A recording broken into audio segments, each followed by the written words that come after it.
जन्म संसार बंधनात् भीष्म उवाच जगत्प्रभुं देवदेवम् अनन्तं पुरुषोत्तमं स्तुवन्नाम सहस्रेण पुरुषा सततोत्थितः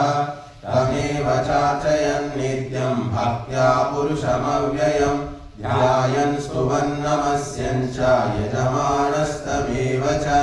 अनादिनिधनं विष्णुं सर्वलोकमहेश्वरं लोकाध्यक्षं स्तुवन् नित्यं सर्वदुःखादिगो भवेत् ब्रह्मण्यं सर्वधर्मज्ञं लोकानां कीर्तिवर्धनं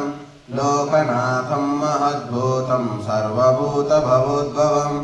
एष मे सर्वधर्माणां धर्मोऽधिगतम् यद्भक्त्या पुण्डरीकाक्षं स्तवैरर्चेर्नरस्रधा परमं यो महत्तेजः परमं यो महत्तपः परमं यो महद्ब्रह्म परमं यः परा